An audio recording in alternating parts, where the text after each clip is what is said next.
Yo, what's going on guys, it's Cynical and welcome back to another video. Today for you guys, I wanted to bring something to your guys' attention that just recently came out that I think is super neat. It kind of gets me a little bit nostalgic, to be honest, as it brings me back to an earlier time when waiting for Kingdom Hearts 3.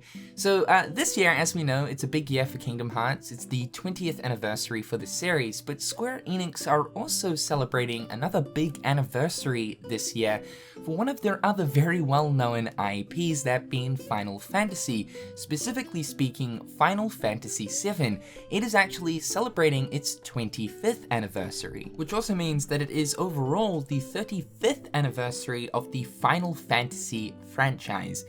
That's massive. Now in 2017, it was Final Fantasy VII's 20th anniversary, and Kingdom Hearts actually celebrated this by posting a brand new KH3 screenshot of Sora standing outside of the mysterious tower, holding the shooting star Keyblade over his shoulder.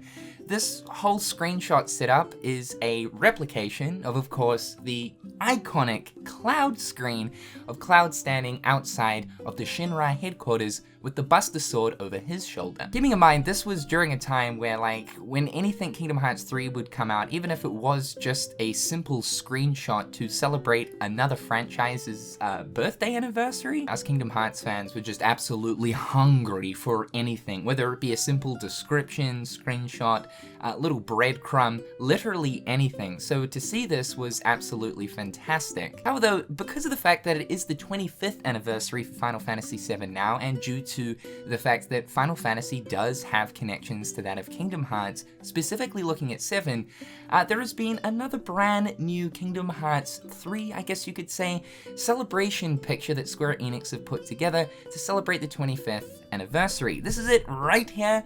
Holy shit, dude, this pic goes hard. And yet again, this photo is another replicated Final Fantasy VII image just within Kingdom Hearts with Sora, except this is meant to be replicating the promotional image that Square Enix used for, of course, the Final Fantasy VII Remake. With Cloud off to the left of the image with the Shinra headquarters in the background.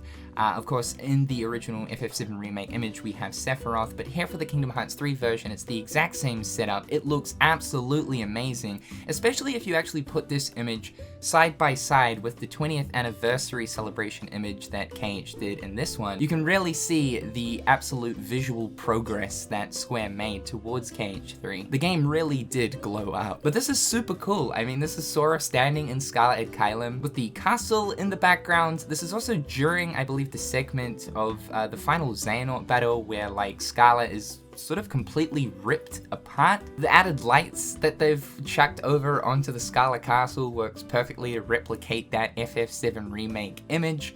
My god, I love it so much. And I really do hope that there is more back and forward stuff like this where Kingdom Hearts does have these little images to also celebrate the Final Fantasy VII's milestones as the years go on.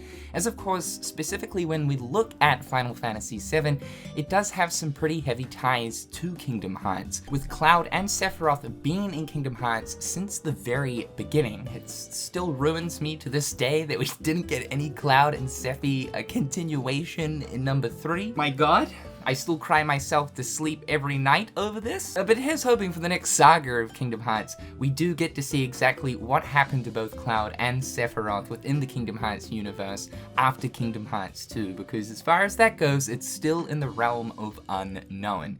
And I just think, as a whole, you know, as much as we did get the Final Fantasy characters in the Remind DLC, it was great to see the Restoration Committee again with, you know, Yuffie and Sid and Leon. I'm gonna be 100% honest, it did feel a little bit strange that we were lacking pivotal Final Fantasy characters that have been in the series prior to which not appear in KH3. I certainly appreciated all the different Final Fantasy references throughout Kingdom Hearts 3. The strong emphasis of the characters intertwined into the story just wasn't there at all. So I'm hoping for the future of the series that kind of comes back a little bit. While Kingdom Hearts can certainly stand on its own 2 feet without the Final Fantasy inclusion, it still does feel a little bit awkward to not have that inclusion, considering it was there from day one. However, I do want to talk a little bit more about Final Fantasy VII as some juicy information has come out.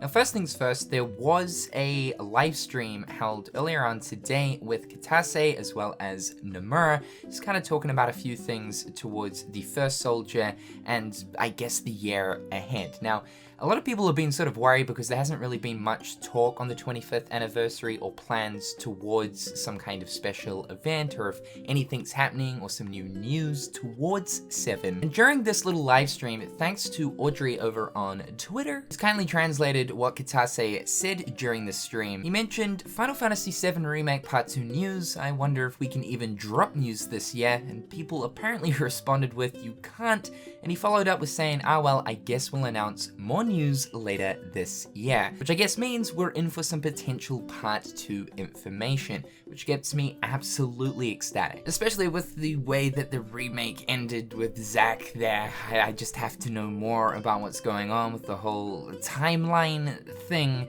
That was a bit of a nut buster to end off on, so I've got to see how this is going to continue. Also, keeping in mind too, from what Nomura said, Part 2 has been in full development since November of 2019, so it should be about this year that we do get that reveal, or at least some kind of major information towards the follow-up. Not only that, but both Kitase as well as Nomura left a special message over on Twitter, giving a slight update on things. Now, I'm not going to read through the entire thing, but I do want to read through Nomura's little segment down the bottom here, which teases towards even more 7 in the pipeline. There will be even more new Final Fantasy VII projects that started up after the remake coming in the future too.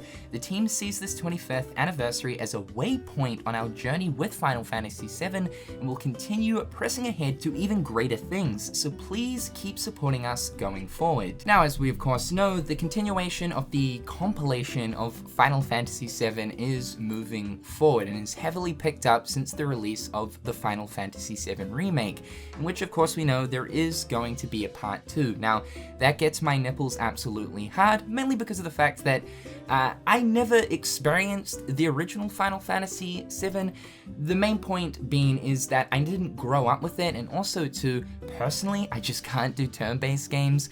But when I look towards the remake, because it included more action-orientated gameplay, and of course completely modernized the first little slice of the Final Fantasy VII story, the Midgar section, it quickly became my game of the year for 2020. So I absolutely cannot wait to see the remake's continuation shine through in a brand new formula and coat of paint. However though, not only that, Final Fantasy VII The First Soldier, which is essentially Final Fantasy Battle Royale, released last year, this whole thing still weirds me out a little bit, mainly because this is a mobile-only title. I do have a feeling that as of right now, Square Enix are likely working on a PC port and hopefully eventually console versions as well. But honestly, it was so stupid to just release this game on mobile. While yes, I understand mobile gaming is massive over in Japan, there would be a lot more interest in this specifically if it just came to PC and consoles alike. An upcoming Final Fantasy VII project that does get me excited though is Final Fantasy VII Ever Crisis. Yes, I know I said that I'm not the biggest turn-based fan, but honestly speaking, I'm really looking forward to this. When 7 Remake gameplay was unveiled to the public, of course, there were quite a few of the absolute hardcore, die-hard fans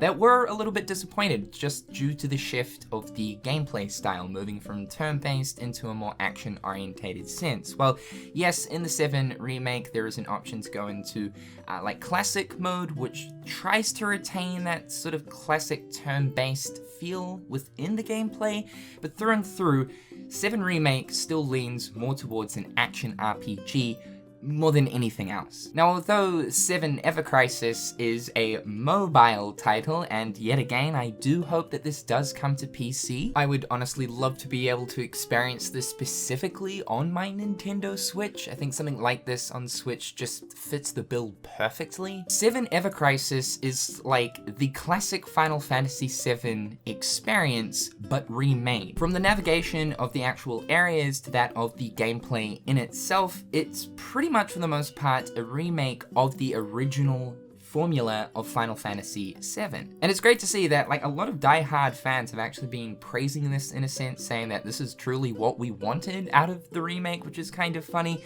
What's interesting about this is the sort of navigation of the levels is like the 3D chibi type models, and then when you actually go into gameplay, it's using all of the Final Fantasy VII Remake models and animations, which oddly enough, I kind of really like. The combat itself doesn't look like a one-to-one remake of what was found in the original Final Fantasy VII, but what we are seeing here is something more in line with the original compared to what is obviously found in the remake. What's extremely neat about this though is it's not just going to have Final Fantasy VII and its story, but the other compilation titles are part of the Final Fantasy VII Universe. So Advent Children, Before Crisis, Crisis Core, as well as Dirge of Cerberus. Advent Children was a movie, Before Crisis was a mobile phone game from the year 2004, Crisis Core was of course a PlayStation Portable title, and Dirge of Cerberus was a third-person shooter PlayStation 2 game.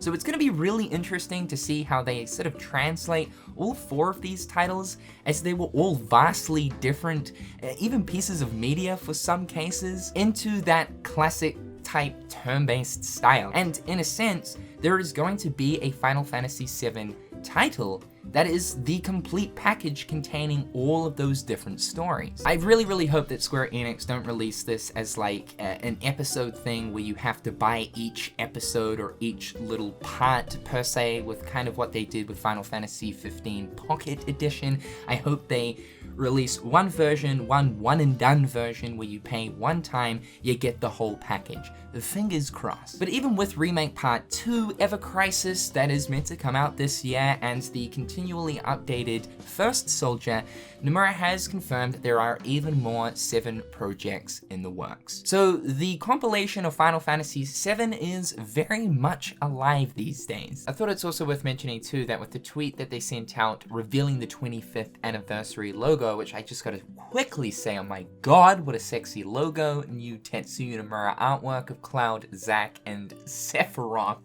looking very nice. They do mention, we hope you're ready for the year ahead. A bit of an insinuation, so it just seems like, yeah, they do have things planned for the 25th anniversary, the Part 2 goodness that's likely to come, and amongst the new projects that are yet to be unveiled, there is gonna be some FF7 goodies that will drop throughout 2022, so look forward to that. However guys, that is all for today. Just thought I would share a little bit of Final Fantasy news, as well as some Kingdom Hearts goodness there on the side with you guys. Hopefully you dudes are having an absolutely fantastic day. Be sure to share your thoughts and opinions in the comments section down below. However guys, I'm Cynical, and until next time, I'll catch you guys later. Peace.